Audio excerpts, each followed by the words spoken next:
Hello, listeners. Welcome back to my podcast. Today we will be discussing some ways for students to stay sane during a time in which we have seen an increase in online activity and a decrease in social activity. Stay tuned to hear more.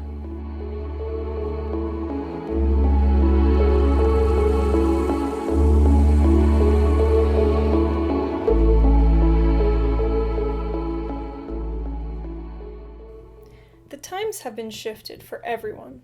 Surely not one person has been left unaffected by the pandemic, and from personal experience, I can say college students' lives have been totally flipped upside down. Classes are now held, if not mostly, then fully online, and students are urged to stay somewhat secluded and encouraged not to go out. For some more introverted types of people, this might not seem so bad, but most people require some level of social interaction. I spoke with Kyle Schindler, the coordinator of Mind Spa services at the Texas Tech Student Counseling Center and a staff psychologist, about how technology and internet use can impact mental health.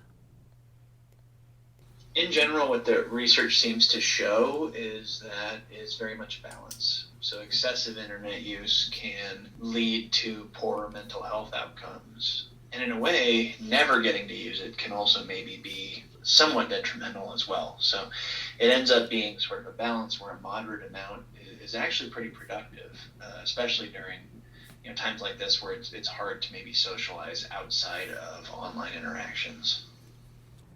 Schindler went on to explain how he has seen students handle the transition from face-to-face classes to online classwork.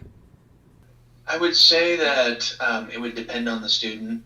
This is a personal experience more so than scientific knowledge. Obviously, a lot of research has not been done on kind of how pandemics like this and online communication are impacting mental health.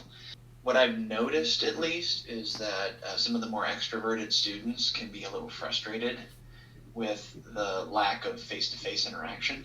And in general, I think that is a factor that can impact a lot of students. Face-to-face interaction is pretty critical for mental health, at least to some capacity for everybody. And so I would say that it's maybe been somewhat more difficult, and this is again anecdotal, but I would say that I've actually been surprised at how well a lot of students have transitioned to it. It seems like, having grown up with online technology, it's not a very big change, at least in terms of what students seem to be comfortable with.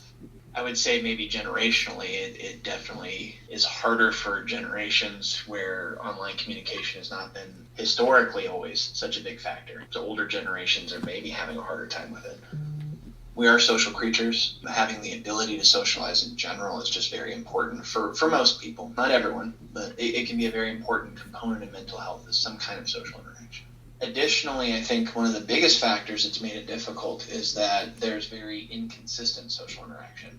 A lot of students may originally have spent their weekends with friends or with a friend group or gone to football games or done a lot of school activities that were present on campus. And the fact that they are maybe inconsistently available or not available in the way they traditionally have been can impact the consistency with which students feel like they can go out and do things. There's an extra component to this where, believe it or not, our ability to interact with people is also a big component in how we manage our day in general. The reason you get out of bed a lot of days is because you got to go to class. And so with those being not as strict a timekeeper for us, it can also throw off our schedules. So I think it would be expected for a lot of students to have difficulties with sleep and with consistent meal times, and that can mess with your functioning, that sort of thing. Jennifer Landram, a certified yoga instructor and owner of Enlightened Health in Amarillo, said when it comes to mental health, she believes learning to control the thoughts can make a big difference. When we talk about mental health, to me, that means just being able to control the thoughts. And when we do things like yoga and meditation, then from my experience, you're able to observe the thoughts rather than allow them to control you. Landram also said she believes practicing mindfulness is beneficial when trying to control anxiety and depression. Anxiety comes from thinking about the future, and to me, depression comes from dwelling on the past. So if you are mindful and you're experiencing this moment only, then it cuts out anxiety and depression because the mind is here. And most of the time, if you ask someone and you're present with them, how are you feeling right now? Most of the time, they're okay in this moment. But when they start thinking about what has happened or what they're afraid will happen, that's when they can't control their emotions or where the thoughts become overwhelming. Lastly, I spoke with certified personal trainer Brittany Dennis about how exercise can improve and maintain mental health. Exercising and mental health go hand in hand.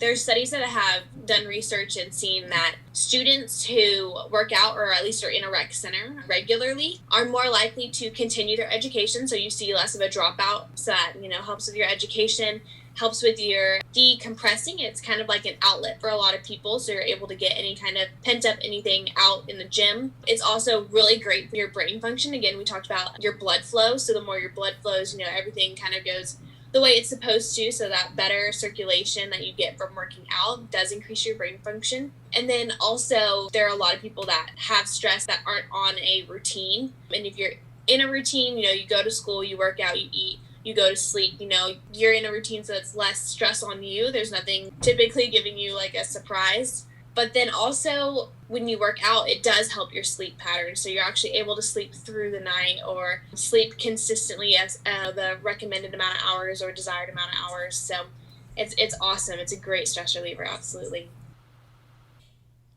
As you can see, there is quite a variety of ways to relieve stress and manage mental health in times where face-to-face social interaction is limited.